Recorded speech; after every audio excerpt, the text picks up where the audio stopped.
Kasado na ang Davao City para sa nalalapit na Kadayawan Festival pero magtatagal lang ng isang araw ang ilang inaabangang aktibidad. Ano kaya ang reaksyon dito ng mga Davaoenyo? Alamin natin yan sa ulat ni Regine Lanuza. Ilang linggo na lang magsisimula na naman ang isa sa pinakamalaking aktibidad ng Davao City, ang Kadayawan Festival. Kaya naman, patuloy ang paghahanda ng lokal na pamahalaan. Ayon sa head ng City Tourism Operations Office na si Jennifer Romero, nag-allocate ng 59 million pesos na pondo para sa Kadayawan Festival ngayong taon. Mas mababa ito kung ikukumpara sa 65 million pesos na budget noong nakaraang taon. Ayon kay Romero, dahil ito sa share na galing sa private sector na nasa 11 million pesos. Ang ato ang sponsorship is naa siya sa 11, almost 11 million. So the rest is mauna na ato ang budget from the city government approved through our annual development fund. Ngayong taon din, magiging isang araw lang ang pagsasagawa ng pamulak at inakindak sa Kadayawan na gagawin ngayong August 18, 2024. Ang nasabing hakbang ay umani naman ng reaksyon sa mga Davaoenyo. O dapat Sabado na lang pudunta good kay para makatanaw ang tanan. Mas kuan man katong kuan siya 2 days kay og ibutan na to sa kuan sa isa ka adlaw na may kuan kung ibutan na to sa Domingo. Kung magsugod siya sa kadlaw hangtod gabi syempre manarbaho na po yung mga estudyante. Dili jud siya pwede mas kuan jud siya og 2 days nimo kay taas pa ang time ba. Para sa kuha kanang Kadayawan Domingo lang ikuan siya.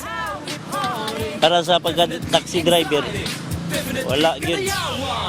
Minus ang kita po sa taxi ana niya, isa pa. Ug Domingo, mahanog tanan sa isa ka lugar. Ang traffic ana, musamot. Sa ngayon, ay bukas na rin ang registration para sa mga gustong sumali sa Indak-Indak. We're still waiting for more entries. So the deadline nato is July 31.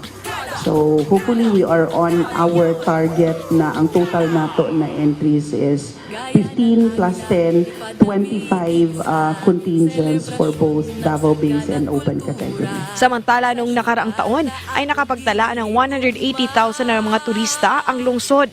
Kaya ngayong taon target nila ang 200 to 250,000 tourists na dadagsa sa nasabing aktibidad. Siniguro naman na napaghandaan na ng accommodation sector ang mga bisita.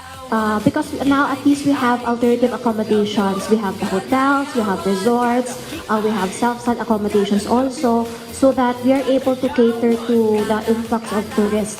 And aside from that, of course, when tourists come in, aside from Davao City, some of them would also consider staying outside of Davao. Sa kasalukuyan ay patuloy rin ang pagsasagawa ng meeting ng security units ng lungsod. Last of now, I think naanami sa mga 95%. Actually, 95%. We have dedicated personnel for every event. So, mga importante. Nagpaalala naman ang PSSO na hindi pwedeng gumamit ng drones na walang pahintulot mula sa security forces. Mula sa PTV Davao, Regine Lanuza, para sa Pambansang TV sa Bagong Pilipinas.